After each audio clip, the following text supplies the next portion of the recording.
10 বছর বয়স থেকে কিংবা 12 বছর বয়স থেকে যখন থেকে আল্লাহ রাব্বুল আলামিনের ফেরেশতারা কিরামান কাতিবিন আপনার আমার গুনাহ লেখা শুরু করে দিয়েছে, সেই দিন থেকে আজ পর্যন্ত এই মাহফিল পর্যন্ত একটা দিনও আমি ইব্রাহিম খলিল গুনাহ মুক্ত কাটাইতে পারি নাই। একটা দিনের জন্য আমি গুনাহ মুক্ত কাটাইতে পারি নাই। এবার এই প্রশ্নটা আপনাকে করেন, আপনিও বলবেন ভাই আমিও গুনাহ ছাড়া কাটাইতে পারি নাই।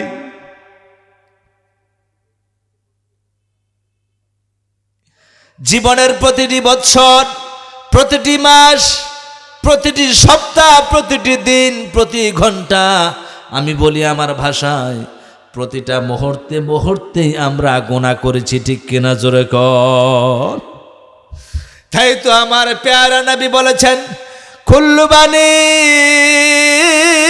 আদম খাত্তাউন, ও উম্মতের দল তোমরা সবাই গুনাহগার, তোমরা সবাই গুনাহগার, তোমরা সবাই অপরাধী, ঠিক কিনা জোরে কোন।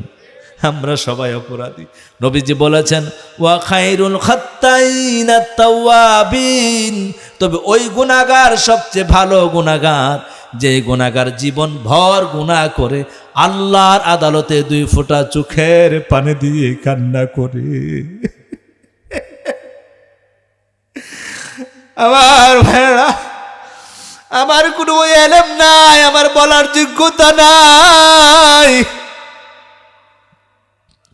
কোরআন ছুঁয়ে বলছি গুনার কথা স্মরণ করুন। 50 বছরের গুনাহ, 60 বছরের গুনাহ, 70 বছরের গুনাহ, 80 বছরের গুনাহ, শুধু স্বীকৃতি দেন আল্লাহ রব্বানা যালামনা, রব্বানা যালামনা আনফুসানা ওয়া ইল্লাম তাগফির লানা ওয়া তারহামনা লানাকুনান্না মিনাল খাসিরিন।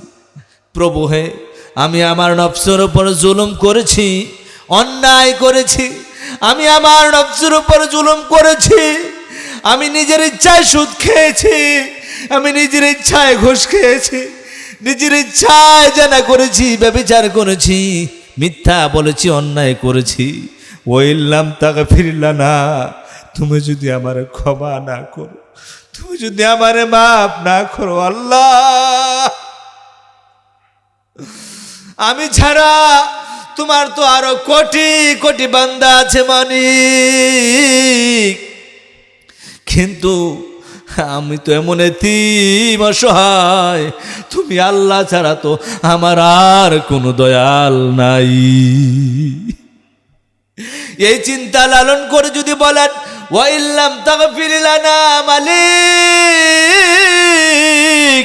তুমি যদি আমারে ক্ষমা না করো, লানাকুনান্না মিনাল খাসিরিন, মরার পরে তো আমি ক্ষতিগ্রস্তদের কাতারে শামিল হয়ে যাব, তার মানে আমি জাহান্নামী হয়ে যাব। মালিক তুমি বলেছ, তোমার নবী বলেছেন, কোন বান্দা যদি 2 ফোঁটা চোখের পানি দিয়া গুনাহের কথা স্বীকৃতি দিয়া রবের কাছে কান্না বিজড়িত কণ্ঠে যদি বলতে পারে আল্লাহ আমার মতো গুনাহগার আর কেহ নাই, এই কোরআন ছুঁয়ে বলে গেলাম ভাই, এই মুচলেকা যদি ঠিকভাবে অন্তর দিয়ে বলতে পারেন, কা ওয়ালাদাতহু উম্মুহু, মায়ের পেট থেকে সন্তান যেমন আসে গুনাহ থাকে না, নবীজি বলেছেন শুধু 2 ফোঁটা পানির বদৌলতে আর গুনাহ করব না, এই নিয়তে যদি মুচলেকা দিতে পারেন 70 বছরের গুনাহ আল্লাহ এই মুহূর্তে মাফ করে দিবে।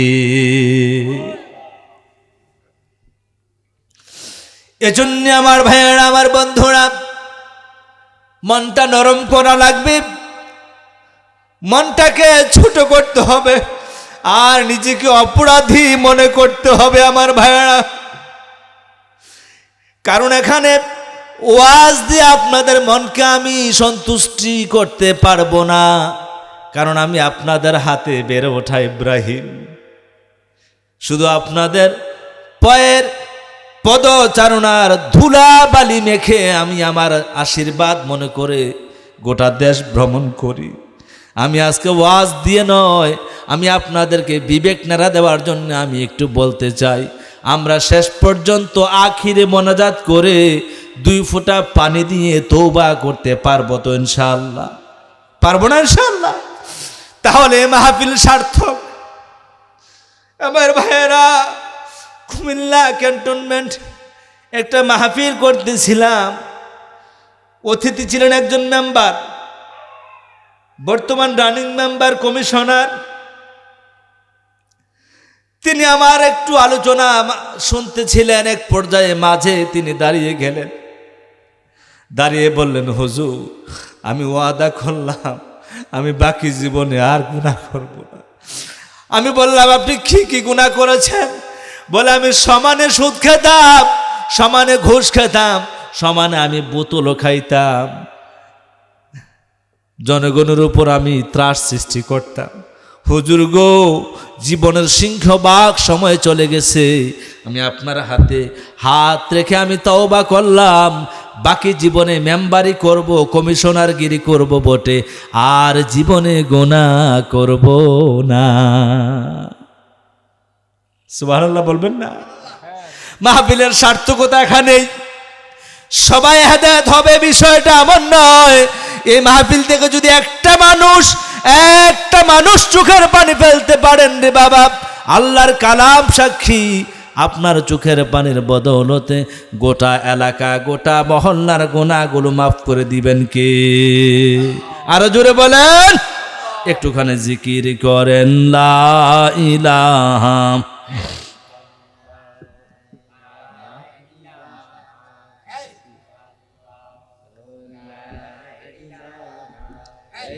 এই আওয়াজে এত সুন্দর করে বলার পরও জোরে বলবেন না?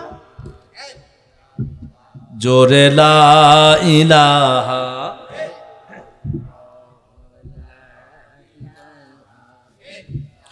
আসমান বলে এক আল্লাহ, বলেন আসমান বলে এক আল্লাহ, হায়রে জমিন বলে, ওই চাঁদ সরোজ বলে এক আল্লাহ, জোরে লা ইলাহা।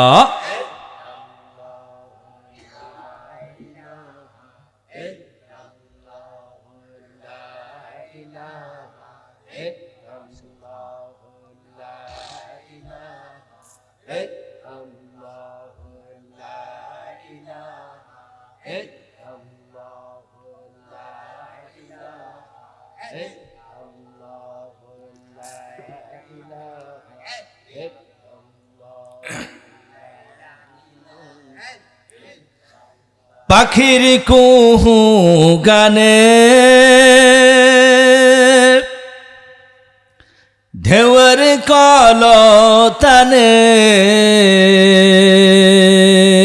বলেন পাখির কুহু গানে ঢেউয়ের কলতানে,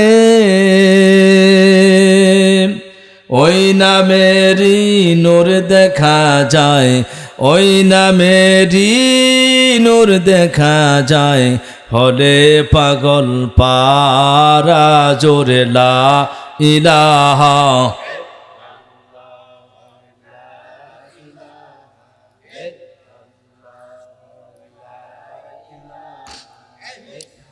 লা ইলাহা ইল্লাল্লাহু মুহাম্মাদুর রাসূলুল্লাহ সাল্লাল্লাহু আলাইহি ওয়াসাল্লাম। আমার ভাইরা, আমার বাবাজিরা, বলছিলাম যারা কোরআনের মাহফিলে এসে যায়, আল্লাহ বলছেন ওই বান্দাদেরকে আমি আমার রহমতের কোলে জায়গা করে দেই। সুবহানাল্লাহ বলেন। এবার ঠান্ডা মাথায় বুঝে শুনে জবাব দেন, আল্লাহ পাক পুত পবিত্র, তিনি মহাপবিত্র, পবিত্রের ভান্ডার। এই মহাপবিত্র রব কোনোদিন অপবিত্র বান্দাকে কোলে নিতে পারে না, ঠিক কিনা? যে বান্দার আমল নামায় গুনাহ আছে, ওই গুনাহগার বান্দারে কোলে নিতে পারে না। অথচ আল্লাহ বলছেন আমি বান্দাদেরকে আমার রহমতের কোলে জায়গা দিয়েছি।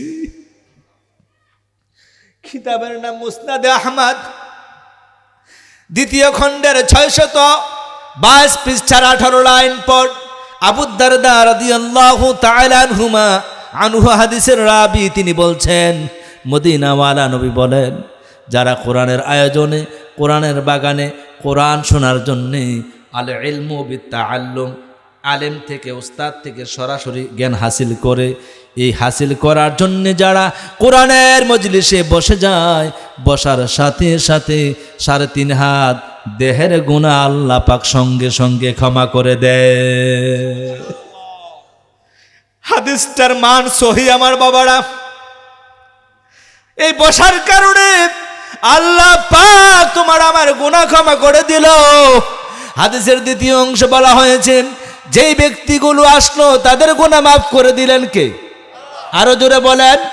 দ্বিতীয় অংশ বলা হয়েছে, এই মানুষগুলো যদি 2 ফোঁটা চোখের পানি দিয়ে আখির মোনাজাত করে যেতে পারে, এই নিয়ত করার জন্য নিয়ত করে বসে যায়, বসার সাথে সাথে আমার আপনার আপন মানুষগুলো যারা খবরে শুয়ে আছে, এই মুহূর্ত থেকে আগত 40 দিনের জন্য গোরের আযাব বন্ধ হয়ে যাবে। পৃথিবীর এমন কোনো শক্তি নাই কবরের আযাব বন্ধ করতে পারে। আমার ভাইয়েরা, হাদিসের মান সহি। যারা আসলো গুনাহ মাফ হয়ে গেল, আখিরে মোনাজাত পর্যন্ত বসলেন, 40 দিন পর্যন্ত গোরের আযাব বন্ধ হয়ে যায়। এমন দামি মাহফিলে আসতে পেরে আমি খুশি, আপনারা বেজার না খুশি? আরো জোরে বলতে হবে, নারায়ে তাকবীর। আরো জোরে, নারায়ে তাকবীর। কোরআন সুন্নাহ যেখানে, আল কোরআনের আলো, আল হাদিসের আলো, নারায়ে তাকবীর। আল আকসা জামি মসজিদ, আল আকসা জামি মসজিদ। আমার ভাইয়েরা, আমার বন্ধুরা, আমি আর ব্যাখ্যা বাড়াতে চাই না, শুধু আপনাদের ফাজাইল যদি বলতে চাই তামাম রাত পার হয়ে যাবে বাজান। আপনি এই মুহূর্তে হাদিস কোরআন হাতে নিয়ে বলছি, হাদিসের বরাত দিয়ে বলছি, এই মুহূর্তে আপনার মনে হতে পারে, আহারে ভাতিজা, আমার জীবন ভরে তো আমি গুনাহ করেছি, নামাজ এক ওয়াক্ত পড়ি নাই, রমজানের রোজাগুলো রাখি নাই,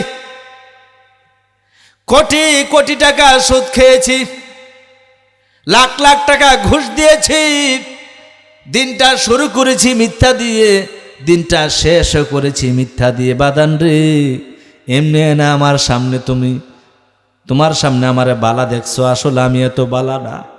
নবীজি বলছেন, উম্মতের দল, টেনশন করো না, পেরেশানি হইও না। তোমার গুনাহ যদি করতে করতে প্রথম আসমান ছুঁয়ে যায়, খেয়াল করেছেন? খেয়াল করেন নাই তো? কোথায় যেন মনোযোগটা চলে গেছে আপনাদের। গুনাহ করতে করতে যদি গুনার স্তূপ, সুদের গুনাহ, ঘোষের গুনাহ, নামাজ না পড়ার গুনাহ, অন্যের হক মেরে খাওয়ার গুনাহ, মিথ্যা কথা বলার গুনাহ, জিনা ব্যভিচারের গুনাহ আছে না নাই?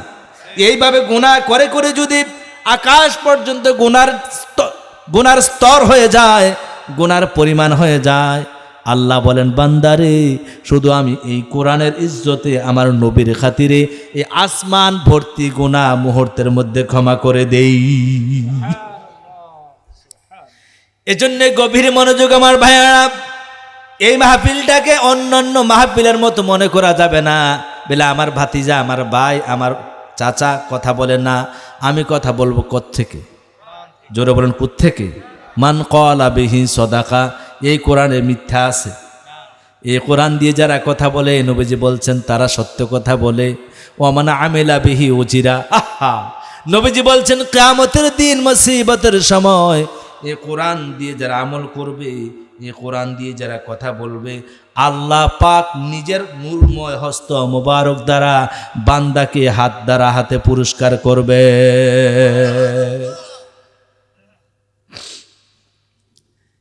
কিছুদিন আগে একটা প্রোগ্রাম ছিল আমাদের ডিসি অফিসে, বাছাই করা মুফাসসিরদেরকে নিয়ে আলোচনাটা হয়েছিল। তারাও আবার বাছাই করা আলেমদেরকে আবার পুরস্কার দিয়েছিল। এক একজন আলেম খুশিতে গদু গদু, স্বয়ং ডিসি আমাদের হাতে পুরস্কার দিয়েছেন।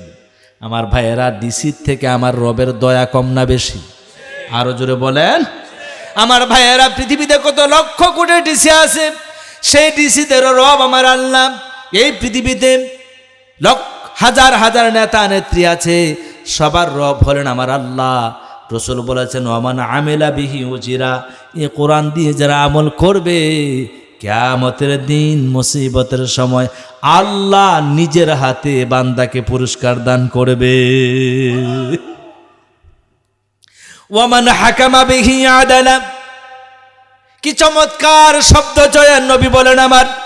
যারা কোরআন দিয়ে সমাজে বিচার করে, কোরআন দিয়ে অফিস চালায়, কোরআন দিয়ে ক্যান্টনমেন্ট চালায়, কোরআন দিয়ে অফিস আদালত চালায়, কোরআন দিয়ে সংসার চালায়, কোরআন দিয়ে ব্যবসা চালায়, কোরআন দিয়ে চাকরি চালায়, কোরআন দিয়ে বিচার করে, আল্লাহ পাক আল্লাহর নবী বলেন, ওই ব্যক্তি কোরআনের বদৌলতে সমাজে ইনসাফ কায়েম করতে পারবে। যদিও আজকের সমাজে ইনসাফ নাই। জোরজার দেশ তার, কথাটা ঠিক নেবে ঠিক? Might is right. জোরজার দেশ তার, এটাই বাস্তবতা। অথচ আল্লাহর হাবিব বলেছেন, কোরআন খুলে খুলে যদি তুমি বিচার করতে পারো, সমাজে ইনসাফ কায়েম করতে একদিনও বেশি লাগবে না। ওমান দাআ ইলাইহি ফাকাদ হুদিয়া ইলা সিরাতিম মুস্তাকিম। কেউ যদি বলে কোরআনের পথে এসো, মসজিদে এসো, নামাজ পড়ো, আলেম ওলামাদের মোহাব্বত করো, দ্বীনের পথে চলো, ইকামতে দ্বীনের আন্দোলন করো, ইসলামী আন্দোলনের কর্মী হও, ইসলামী আন্দোলনের সৈনিক হও, এই রাস্তায় যদি কেউ আহ্বান করে দাআ ফাকাদ হুদিয়া ইলা সিরাতিম মুস্তাকিম, নবী বলেন আল্লাহ যেন বান্দাকে ধরে ধরে সিরাতে মুস্তাকিম মানে সোজা রাস্তাটা দেখাইয়া জান্নাতে নিয়ে যাবে। সেই কোরআন থেকে আমরা কথা শুনবো, উস্তাদদের মুখ থেকে, উস্তাদদের জবান থেকে, বলি আমিন। যদিও আমরা পারিবারিক সূত্রে, সামাজিক সূত্রে আপনাদের ভাই, ভাইস্তা, সন্তান, যখন কোরআন দিয়ে কথা বলবো, যিনি বলেন তিনি হলেন আলেম মানে শিক্ষক, আর যারা শুনবেন তারা হলেন ছাত্র, তারা হলেন ছাত্র। মনে রাখবেন, সরাসরি উস্তাদ থেকে যদি আপনি ইলিম হাসিল করেন, ওই ইলিমটা হৃদয়ে গেড়ে যায় বেশি। সুবহানাল্লাহ। এখন তো নেটের যুগ, মোবাইলের যুগ, আলহামদুলিল্লাহ, এটা আবিষ্কার, বিজ্ঞানের আবিষ্কার। তবে এটাও মাথায় রাখতে হবে, যত আবিষ্কার, সব আবিষ্কারের মূল হেডকোয়ার্টার কোথায়? জোরে বলেন না কেন? ইয়াসিন ওয়াল কুরআনিল, জোরে বলেন না কেন? ওয়াল কুরআনিল, সকল জ্ঞানের মূল উৎস কোথায়? কোরআন। এই মোবাইল থেকে যারা আমরা জ্ঞান চর্চা করি, এটা সাময়িক জ্ঞান চর্চা হয়, তবে ওই জ্ঞান দিয়ে প্রকৃত আলেম হওয়া যায় না। কথাকে বুঝাইতে পারলাম? এইখান থেকে আপনি জ্ঞান হাসিল করে আমল করতে পারবেন, কিন্তু প্রকৃত আমল আলেম যদি আপনাকে নিতে হয়, সরাসরি উস্তাদের সিনা থেকে আপনার সিনায় নিতে হবে। সুবহানাল্লাহ। এজন্যে মুহাদ্দিসিন কেরাম বলেছেন যে যারা উস্তাদবিহীন জ্ঞান চর্চা করে, উস্তাদবিহীন জ্ঞান চর্চা করে, তাদের ফতুয়া নেওয়া লা ইয়াজুজ, জায়েজ নয়। বুঝেন নাই কথা? এই মাওলানা আমার কলিজার ধন, বলেই ফেলি, তিনি যখন 2 বছর অথবা 3 বছর, তখন তার বাড়িতে আমি লজিং ছিলাম। আলহামদুলিল্লাহ। আজকে আমার কলেজার ধন ছাত্র আমার মসজিদের ইমাম হয়েছে। আলহামদুলিল্লাহ, আলহামদুলিল্লাহ। আল্লাহ যেন আমার এই আদরের অলিউল্লাহকে আল্লাহওয়ালা বানায় দেয়। কোন আমিন? আরো জোরে বলেন। আবার এই খেলাফত পাই আপনি আবার যায়েন না, আবার থাকেন, কিন্তু অলি যখন হয়েছি এখন যাই গেই, এমন নাকি? তিনি যে জ্ঞান চর্চা করেছেন উস্তাদ থেকে, তাই তিনি আলেম। বুঝেন নাই কথা? তিনি জ্ঞান চর্চা করেছেন সরাসরি উস্তাদের সিনা থেকে, সিনা বন সিনা, সুবহানাল্লাহ কোন। আর আমরা যারা সাধারণ শ্রোতা, আমরা সরাসরি উস্তাদ থেকে নিতে পারি নাই, আমরা সইনা আলেম হয়েছি। ওই আলেম হইয়া ওই এলেম দিয়া আমল করা যায়, জ্ঞান চর্চা করা যায়, কিন্তু আলেম হওয়া যায় না। তাই তো নবীজি বলেছেন আলেমদের সোহবত নেওয়ার জন্যে, যদি আলেমদের সোহবত নাও তোমার ঈমান বাড়াইয়া দিবেন কে? ইয়া আইয়ুহাল্লাযীনা আমানুত্তাকুল্লাহ।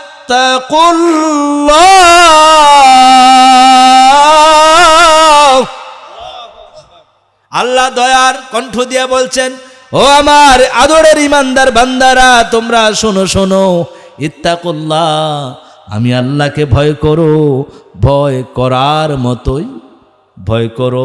এই ইত্তাকুল্লাহর ব্যাখ্যায় হযরত আলী বলেন, এই ভয় করা মানে আল খাউফু মিনাল জালিল। মসজিদেও ভয় করব আল্লাহকে, মসজিদের বাইরেও ভয় করব। কথা বলে না কেন?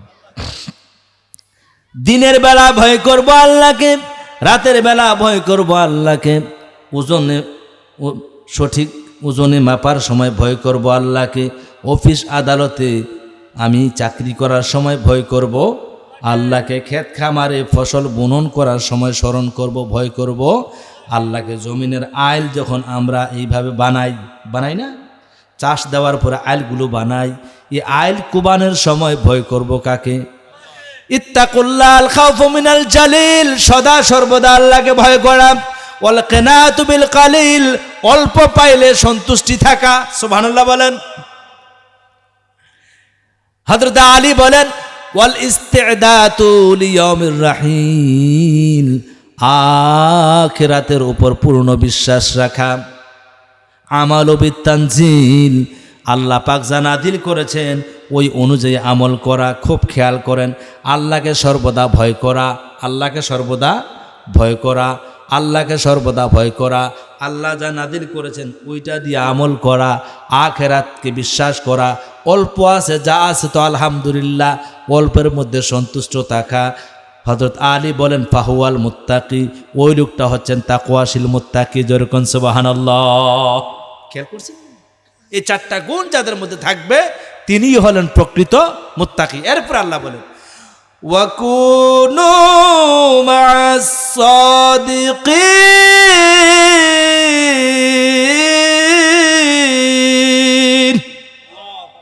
আল্লাহ বলছে, গোলাম প্রথমে তুমি তাকওয়াশীল হও, মুত্তাকি হও। মুত্তাকি না হলে জান্নাতে যাওয়া যাবে না। রাসূলুল্লাহ এক হাদিসে বলছেন, আদাতু লিইবাদিয়াস সালিহিন, আল্লাহ তাআলা মুত্তাকিদের জন্য ওয়াদা করেছেন। বলে কি ওয়াদা করেছেন? এমন এক জান্নাতের ওয়াদা করেছেন, ফিহা মা লা আইনুন রাআত, যে জান্নাত আমার বান্দারা কোনোদিন দেখে নাই। সুবহানাল্লাহ। মুত্তাকি হতে পারলে এমন জান্নাত পাওয়া যাবে যে জান্নাত পৃথিবীর কোনো চোখ দেখে নাই। ওয়ালা উযনুন সামিয়াত, জান্নাতের কিচিরমিচির গান, সঙ্গীতের আওয়াজ পৃথিবীর কোনো কান শোনে নাই। বলে জান্নাত কত বড়, জান্নাতে কি আছে, জান্নাত কত বিশাল। ওয়ালা খাতারা আলা কলবি বাশার, বান্দার অন্তরেও কল্পনা করতে পারবে না জান্নাত কত বড়। যেরকম সুবহানাল্লাহ। তাহলে জান্নাত কত বড়? আল্লাহ অন্য আয়াতে বলেছেন, ওয়াসারিউ ইলা মাগফিরাতিম মির রাব্বিকুম ওয়া জান্নাতিন আরদুহাস সামাওয়াতু ওয়াল আরদ। ও বান্দা, আমি তো আমার ওই ক্ষমার দিকে, আমার ওই জান্নাতের দিকে দৌড়াও, যে জান্নাতের বিশালতা, যে জান্নাতের পরিধি আসমান জমিনের চাইতেও আরো বেশি। সুবহানাল্লাহ। কল্পনা করা যায়? বলে ওই জান্নাতটা কার জন্যে? উইদ্দাত লিল মুত্তাকিন, এই বড় জান্নাত শুধু মুত্তাকি বান্দাদের জন্য। যেরকম সুবহানাল্লাহ। এই যে বললাম, আল্লাহ বলছেন, ইয়া আইয়ুহাল্লাযীনা আমানুত্তাকুল্লাহ, ও ঈমানদার বান্দারা তোমরা আমি আল্লাহকে ভয় করো। ওয়া কুনু মা'আস সাদিকিন, ওই যে একটু আগে বললাম তোমরা আলেমদের সঙ্গী হও, সৎ মানুষের সঙ্গী হও, আল্লাহওয়ালার সঙ্গী হও, পীর আউলিয়ার সঙ্গী হও, পীর মুর্শিদদের চরণ ধরো। সুবহানাল্লাহ কোন।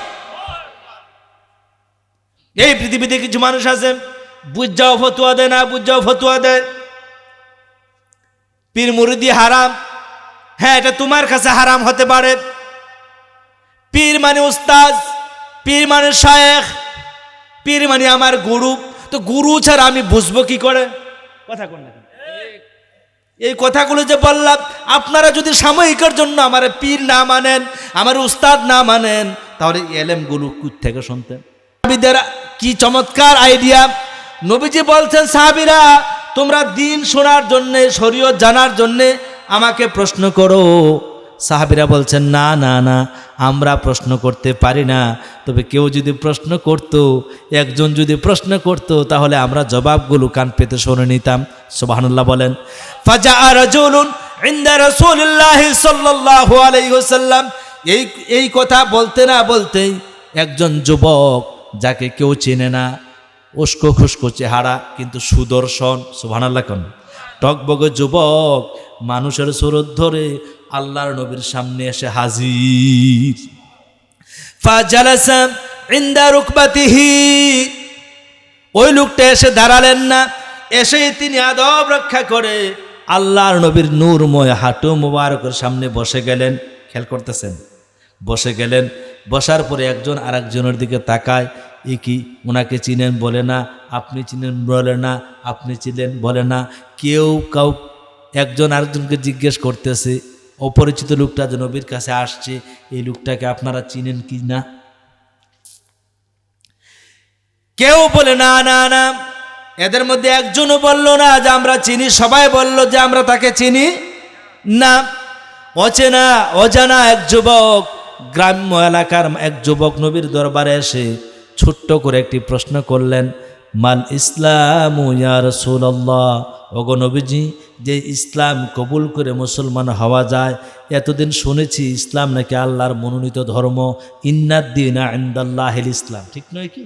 ইন্নাদ-দীনা ইনদাল্লাহিল ইসলাম, একমাত্র পছন্দনীয় ধর্ম আছে একটা, তার নাম হলো ইসলাম। এই ইসলামের মিনিং কি? ইসলামের ডিজিগনেশন কি নবী?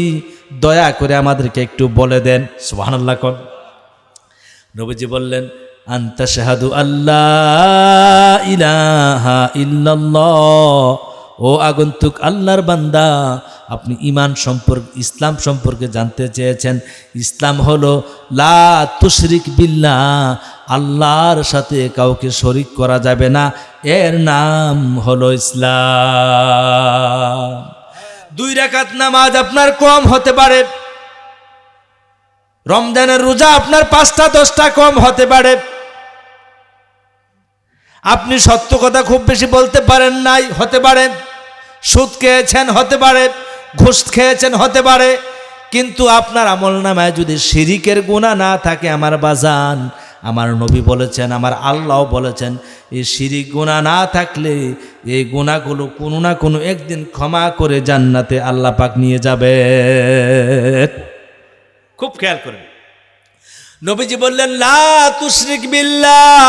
ও আগন্তুক আল্লাহর বান্দা, ইসলাম হলো আল্লাহর সাথে কাউকে শরিক করা যাবে না। 2 নাম্বার হলো তুকিমুস সালাহ, নামাজ প্রতিষ্ঠা করা, তার মানে নিজে নামাজ পড়া, নামাজ পড়তে বলা, আবার নিজে নামাজ পড়া, নামাজ পড়তে বলা, এর নাম হলো ইসলাম।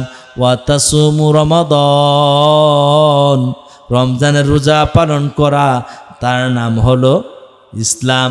ওয়া তুতিজ যাকাত, বছরে একবার গুনে গুনে ফরজ অনুযায়ী যাকাত দেওয়া, তার নাম হলো ইসলাম। আমি আবার বলছি, ইসলাম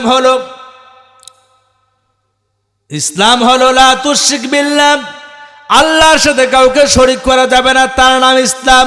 ওয়া তুকিমুস সালাহ, নামাজ পড়তে বলা, তার নাম ইসলাম। ওয়া তুতিজ যাকাত, যাকাত দেওয়ার ক্ষেত্রে তৎপর থাকা, সোজা বাংলায় সমাজে রাষ্ট্রে যাকাত ভিত্তিক অর্থনৈতিক ব্যবস্থা চালু করা। সুবহানাল্লাহ। ও মিয়া, আমার বাবা, আমার ভাতিজা, আমার চাচা দেলোয়ার যেই ব্যাংকে চাকরি করে, এগুলো জেনারেল ব্যাংক। কি ব্যাংক? কথা বলেন না কেন? General bank. বাংলাদেশের প্রায় 95% ব্যাংকগুলোতে সুদের কারবার আছে না নাই? কথা বলেন, আছে। আল্লাহ রসুল বলেছেন ইসলাম হলো সুদ নয়, ইসলাম হলো ওয়াতুতি যাকাত। যাকাত দিয়ে রাষ্ট্রনৈতিক অর্থনৈতিক ব্যবস্থাকে চাঙ্গা করা, তার নাম ইসলাম। সুবহানাল্লাহ বলবেন না? তার মানে যখন আপনি কোরআন দিয়ে অর্থনৈতিক ব্যবস্থাটাকে সাজাবেন, এই অফিসারগুলোই আবার সুদবিহীন চাকরি করতে বাধ্য। সুবহানাল্লাহ বলবেন না? তারা তো আজকে সুদের সাথে সম্পৃক্ত হতে বাধ্য, সম্পৃক্ত হতে বাধ্য। কারণ এক দেলোয়ার, ব্যাংকার দেলোয়ারের দ্বারা ব্যাংকের কিছু আসে আর যায় না। একদম সেন্ট্রালি ভাবে যদি এটা ওখান থেকে যদি আমরা নিয়ন্ত্রণ করতে পারতাম, এইরকম হাজারো দেলোয়ার, হাজারো ইব্রাহিম সংশোধন হতে বাধ্য। ঠিক কিনা জোরে বলেন? রাসূলুল্লাহ বলেছেন ইসলাম হলো ওয়াতুতি যাকাত। সমাজে, পাড়ায়, মহল্লায়, গ্রামে, গঞ্জে, ইউনিয়নে, উপজেলায়, জেলায়, বিভাগে, গোটা রাষ্ট্রে যাকাত ভিত্তিক ইসলামী অর্থনৈতিক ব্যবস্থা চালু করা, তার নাম ইসলাম। এখন আমরা যে বলি আমার ধর্মের নাম ইসলাম, হ্যাঁ, এটা এই এনআইডি কার্ড, জাতীয় পরিচয়পত্রে ইসলাম আছে ঠিক, আসলে প্রকৃত অর্থে আমরা পরিপূর্ণভাবে ইসলামের মধ্যে নাই। ঠিক কিনা জোরে বলেন?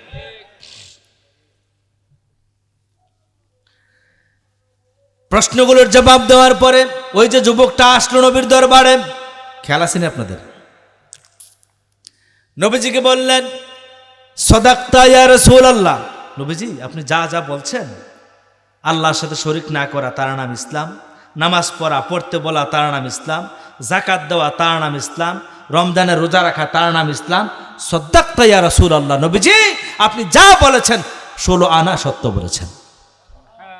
সবাই বলেন না সুবহানাল্লাহ? না মনোযোগ নাই তো আপনাদের? আরো জোরে কোন সুবহানাল্লাহ?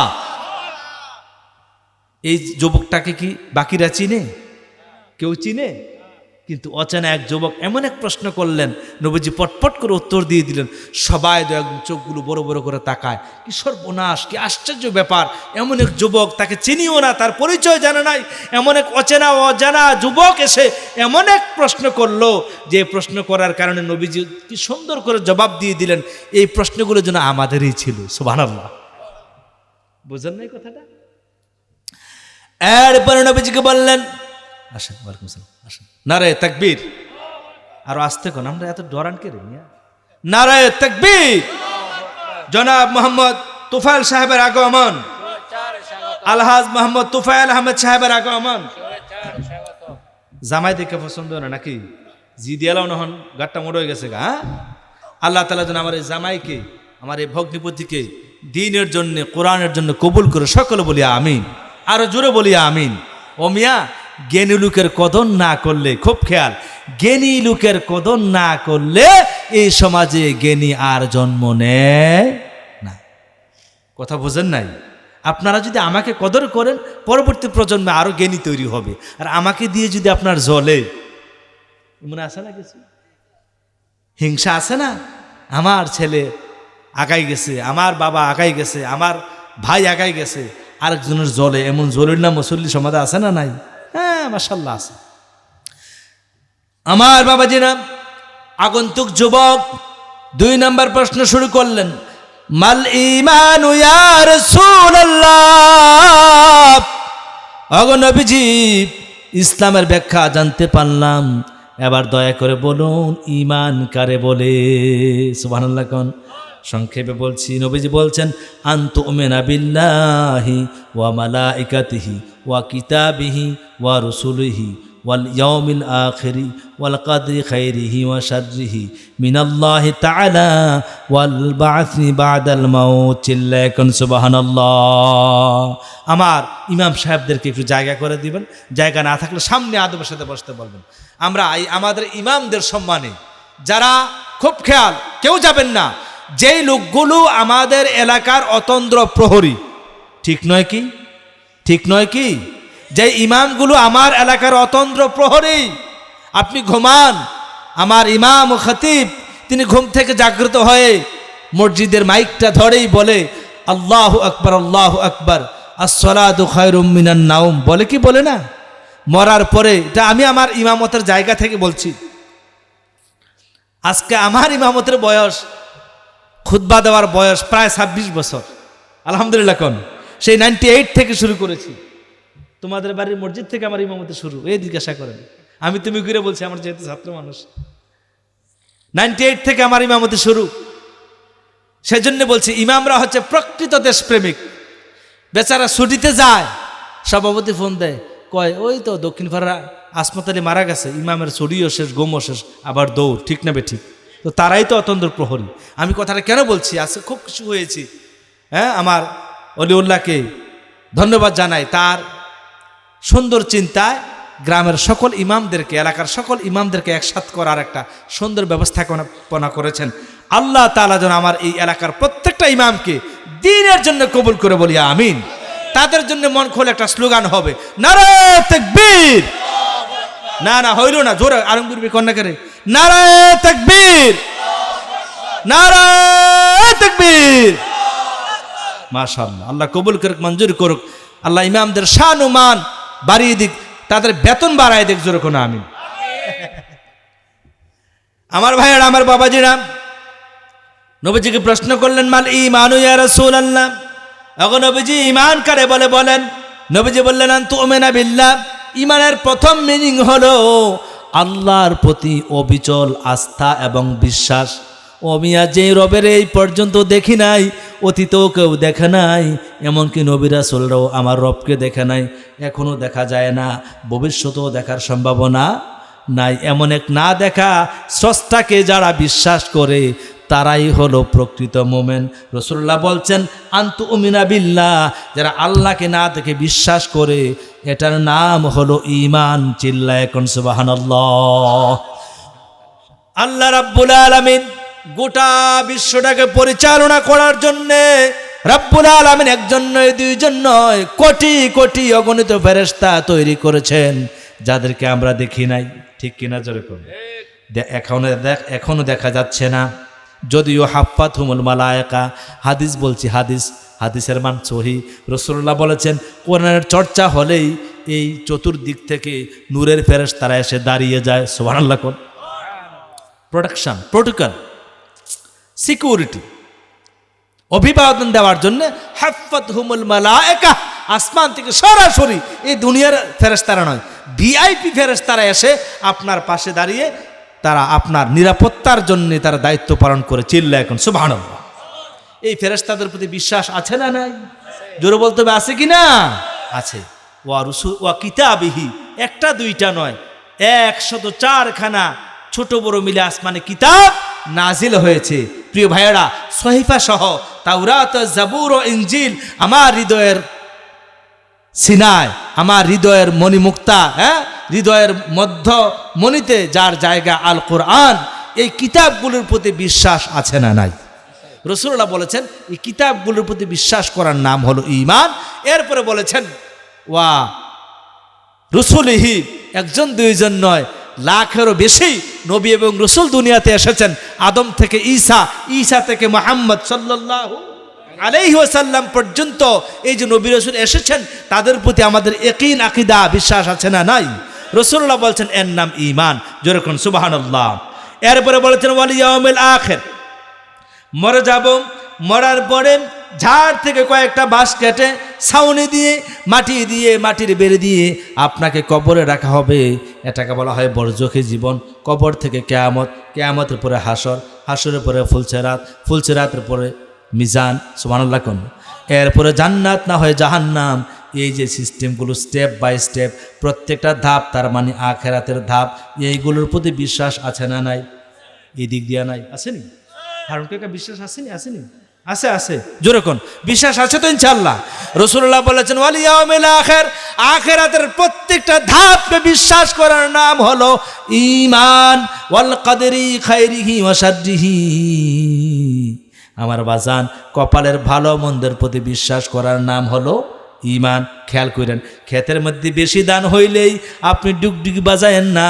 এখনও যখন এই জায়গাতেও আপনাকে যেমন সতর্ক থাকা লাগবে, জমিন মার গেলেও আল্লাহকে ভুলে যাওয়া যাবে না, কপালের ভালো মন্দ, ঋণ ফিন সব কিছু মিলেয়া কপালের উপর বিশ্বাস করার নাম হলো ঈমান। ওয়াল বা'সি বা'দাল মাউত, মরার পরে আবার আপনাকে জিন্দা হওয়া লাগবে, আমার বিশ্বাস হয়। আপনাদের বিশ্বাস আছে না নাই? আরো আস্তে কোন। রাসূলুল্লাহ বলেছেন এই জিনিসগুলোর নাম হলো ঈমান। জোরে জোরে কোন সুবহানাল্লাহ। আমি আর সামনে যেতে পারবো না আমার ভাইয়ারা, আমার বাবাজিরা। এই ঈমান নিয়ে আমি 2 মিনিট 5 মিনিট কথা বলতে চাই। এই ঈমানটা আমরা আখিরি জমানার আখিরি উম্মত, ঠিক না বেঠিক? আমরা আখিরি জমানার আখিরি উম্মত। এই হুজুর ফতোয়া দেয় এক, এই হুজুর ফতোয়া দেয় এক, আপনি ফতোয়া দেন আর এক, এরকম আছে না নাই?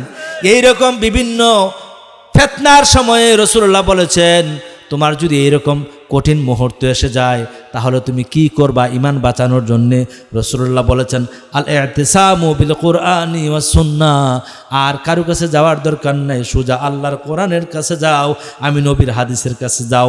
এই কোরআন হাদিসের কাছে গেলে আল্লাহ রাব্বুল আলামিন কোরআন ও হাদিসের বদৌলতে তোমার ঈমানকে সংরক্ষিত করে দেবেন। জোরে কোন সুবহানাল্লাহ। হাদিসের মান সহিহ। قال رسول الله صلى الله عليه وسلم تركت فيكم امرين لن تضلوا ما تمسكتم بهما كتاب الله وسنة رسوله او ইলা আখিরিল হাদিস।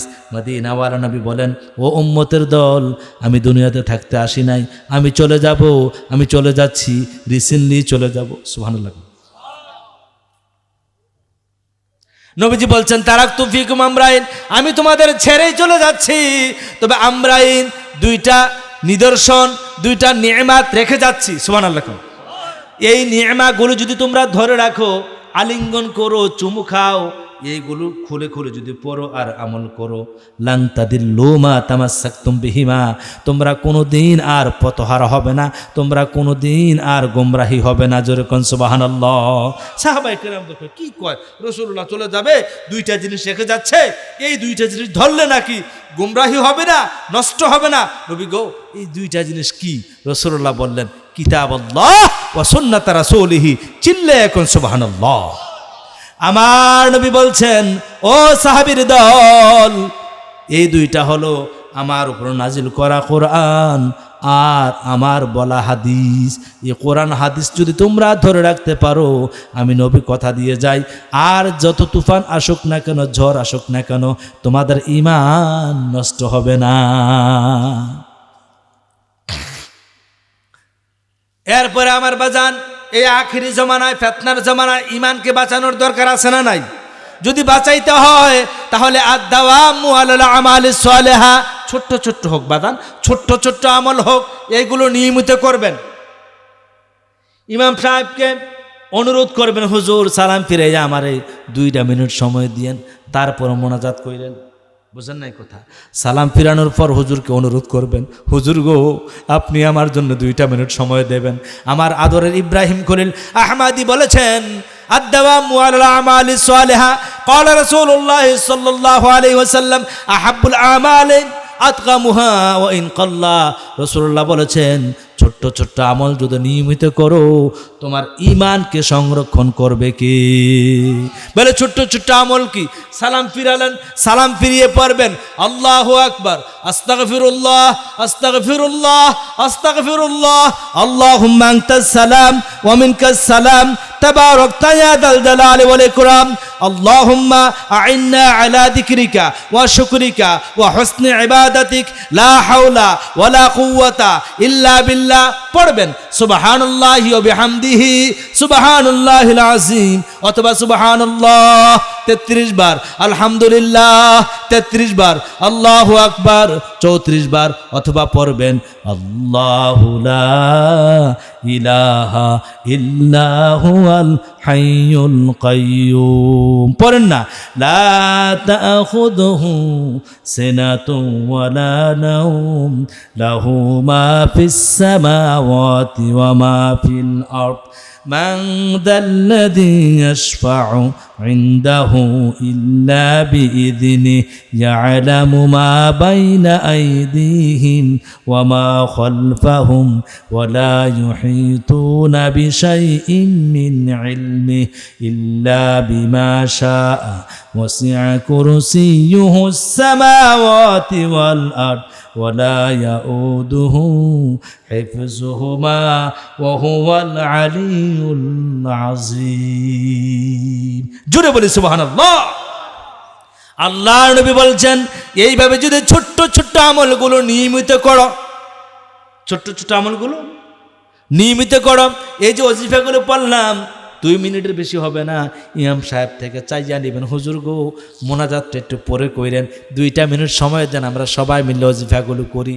নবীজি বলেছেন যারা এইভাবে প্রত্যেক নামাজের পরে ওজিফাগুলো পড়ে অথবা দৈনিক 5 টাকা করে দান করে অথবা দৈনিক রাস্তা থেকে একটা ময়লা উঠাইয়া ফালায়, বুঝেন নাই কথা, যেই কোনো একটা ভালো কাজ নিয়মিত করা, আর দাওয়ামু আলা আমালি সালিহা, একটা কাজ কন্টিনিউস করে যাওয়ার কথা বুঝে আসছে।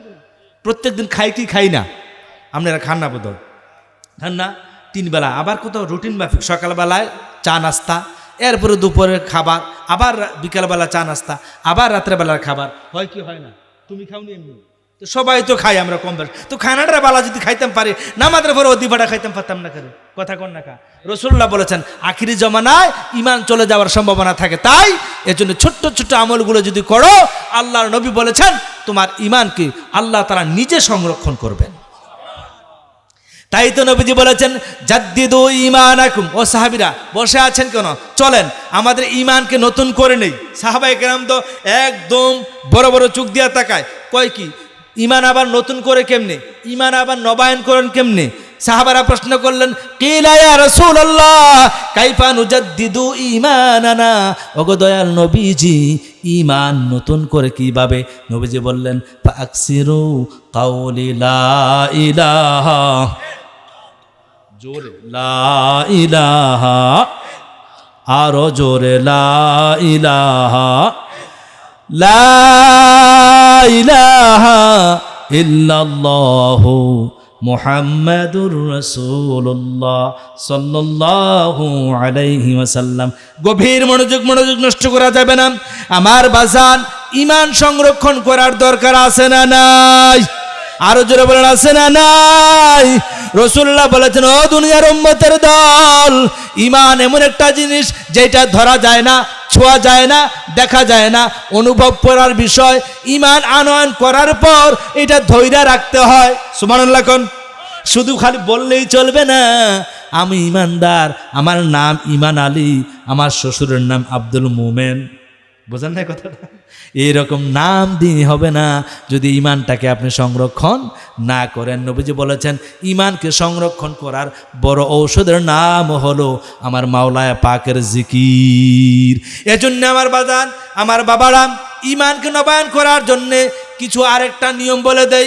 আল্লাহ বলছেন ইন্নাল্লাযীনা ইয়াতলুনা কিতাবাল্লাহ, যারা আল্লাহর দেওয়া কোরআন তেলাওয়াত করে, ওয়া আকামাস সালাহ, নামাজ প্রতিষ্ঠা করে, ওটা যাবে না, বসেন, নামাজ 5 ওয়াক্ত পড়ে, ওয়া আনফিকু মিম্মা রাযাকনাহুম, আর আমি আল্লাহ তাআলা যে নিয়ামত দিয়েছি, যে রিজিক দিয়েছি, ও মিয়া খুব খেয়াল করেন, আপনার গোয়াল গরু 5টা গরু আছে, এগুলো কার দেওয়া দান? আরো জোরে বলতে হবে। আপনার ছেলে 5টা বিদেশে আছে, কার দেওয়া দান? আপনার জমিনের মধ্যে একদম জমিন আছে, কার দেয়া দান? আপনার বাড়িতে ডুপ্লেক্স একটা বাড়ি আছে, মাশাআল্লাহ। আমরা যখন ছোট ছিলাম, হ্যাঁ জামাই, এই এলাকায় বিল্ডিং খুব বেশি একটা ছিল না, হাতে গোনা 1-2টা বিল্ডিং ছিল। আজকে আমার কি আপনার প্রত্যেকটা বাড়িতে এই বিল্ডিং, এই ইটের খনি কে দিয়েছেন? জোরে বলেন না। ওয়া মিম্মা রাযাকনাহুম, আল্লাহ বলেন আমি আল্লাহ যে তোমাদেরকে রিজিক দিয়েছি, 5টা সন্তান দিয়েছি, এইটাও রিজিক। সুবহানাল্লাহ কোন। সুন্দর একটা বউ পাইছো, এইটাও রিজিক। তুমি যে জমিন জায়গা পেয়েছো, এইটাও রিজিক। তুমি যে ক্ষমতা পেয়েছো, এইটাও রিজিক। তুমি যে কথা বলতেছো, এইটাও রিজিক। আমরা মানে রিজিক বলতে বুঝি মানে খাও না, কথা কয় না খায়, কিন্তু না রে বাজান, রিজিকের ব্যাখ্যা ব্যাপক। রিজিক মানে আপনার সম্পদ, এটাও রিজিক। রিজিক আপনার ক্ষমতা, এইটাও রিজিক। 5টা সন্তান চাকরি করে, এটাও রিজিক। 5টা সন্তান লেখাপড়া করে, এইটাও রিজিক। সুবহানাল্লাহ কোন। আল্লাহ বলছেন ওয়া মিম্মা নাহুম সিররাও ওয়া আলানিয়া। আল্লাহ বলেন, ও গোলাম, যারা আমি আল্লাহর কোরআন তেলাওয়াত করে আর 5 বেলা নামাজ আদায় করে, আমি আল্লাহ যে রিজিক দিয়েছি ওই রিজিক থেকে গোপনেও দান করে, প্রকাশ্যেও দান করে। সুবহানাল্লাহ কয় না? আর জোরে কোন? আল্লাহ বলেন, ইয়ারজুনা তিজারাতাল লান তাবুর। ও বান্দা, এই 3টা কাজ করে তুমি আমি আল্লাহর সাথে কেমন যেন এমন একটা ব্যবসায় নামলা, যেই ব্যবসার কোনোদিন লস গণতে হয় না, শুধু লাভ আর লাভ। দুনিয়ার ব্যবসার মধ্যে ঝুঁকি আছে না নাই বাজান? ইমাম সাহেব হুজুর এখন আছে না নাই? দুনিয়ার ব্যবসাতে ঝুঁকি আছে না? আল্লাহ বলছেন, যারা কোরআন তেলাওয়াত করবে, নামাজ আদায় করবে, আমি যা রিজিক দিয়েছি, এটা হতে পারে টাকা পয়সা, হতে পারে শক্তি, হতে পারে ক্ষমতা, হতে পারে জায়গা জমি। এই যে রিজিক দিয়েছি, রিজিক থেকে গোপনেও দেয়, প্রকাশ্যেও দেয়। এই 3টা নীতি যারা অবলম্বন করে, আল্লাহ বলে, বান্দা তুমি যেন আমি আল্লাহর সাথে এমন একটা ব্যবসায় নেমে পড়লা, যে এই ব্যবসার লাভ কোনোদিন নষ্ট হয় না, এই লাভটা শুধু বাড়তেই থাকে। তার মানে আপনি যদি আজকে 10 টাকা দান করে যান, এই 10 টাকার সওয়াব তো 100 টাকা। এটাই তো হাদিসের মূল থিমটা, মূল সূত্রটা। আল্লাহ বলছেন, নবী গো, এখানে আপনি লিমিটেশন দিয়েন না, লিমিটেড করবেন না, এখানে আনলিমিটেড। এই 10 টাকার মাত্রা রেশি অনুযায়ী 100 হয়, কিয়ামত পর্যন্ত এটা 100-তে 200, 200-তে 2000, এইভাবে বাড়তেই থাকবে। কিয়ামতের দিন আল্লাহ পাক বলবে, 10 টাকার বিনিময়ে 1 পাহাড় পরিমাণ শুধু সওয়াব আর সওয়াব। বান্দা বলবে, না আমি তো মসজিদে 10 টাকা দিয়ে আসলাম। কত? তো এত এত সওয়াব, এটা মনে আমার না, মনে এটা আরেকজনের, এই হাদিস সাহেবের মনে হয়। এবার 1 কোটি টাকা দিছে। আল্লাহ হেসে হেসে বলবে, বান্দা রে, এই 10 টাকা তোমারই। সুবহানাল্লাহ কয়? আল্লাহ আপনি মনে কোথাও ভুল করতেছেন? সুবহানাল্লাহ কয় না? আচ্ছা, আল্লাহ কি ভুল করে? আপনারা কি বিশ্বাস হয় আল্লাহ ভুল করে? এই জোরে কও, আল্লাহ ভুল করে? আল্লাহ গো, মনে হয় হিসাব কোনো ভুল করছেন, মনে হয় এই আমলটা মানে আব্দুল কাদের জিলানির হইতে পারে, অথবা এই আমলটা ইমাম আবু হানিফার হইতে পারে। আল্লাহ বলেন, না রে না বান্দা, আমি আল্লাহ তো দয়ার সাগর। আল্লাহু ইউদাইফু লিমান ইয়াশা। বান্দা রে, ওই আল-আকসা মসজিদ তুমি 1,000, 10,000, 20,000 দিসলা, এই 20,000 রে আমি আল্লাহ তাআলা দিনের পর দিন, রাতের পর রাত, ঘন্টার পর ঘন্টা বাড়াইয়া এই 1,000 রে আমি একটা পাহাড় পরিমাণ দানের সওয়াব করে দিয়েছি। রাজি আছেন নি সবাই? রাজি আছেন ইনশাল্লাহ? আমি আর কথা আলোচনা অন্যদিকে না যেয়ে সোজা চলে যেতে চাই। এবার ওমিম্মা রাযাকনাহুম সিররাও ওয়া আলানিয়া। আল্লাহ পাক যে রিজিক দিয়েছেন, ওই রিজিক থেকে আল্লাহর রাস্তায়, আল্লাহর ঘরে দেওয়ার দরকার আছে না নাই? কারা কারা রাজি আছেন ওটা হাত তোলেন দেখি। দিতেইব না, আপনারা কি হাত তুলতেছেন দেওয়ানের লেগে নেই? যে দেওয়ান দরকার আছে না নাই, খালি একটা সম্মতি দেন। নারায়ে তাকবীর। এই ফ্যাশন হাত তুলেছেন, এই ভালো করে উঠা। নারায়ে তাকবীর, নারায়ে তাকবীর। আল্লাহ কবুল করে মঞ্জুর করুক। আমার এই মসজিদটাকে আরও ইউনিক থেকে ইউনিক করার জন্য, আরও সুন্দর থেকে সুন্দরতম করার জন্য। ভাইজো, কি সুন্দর মসজিদে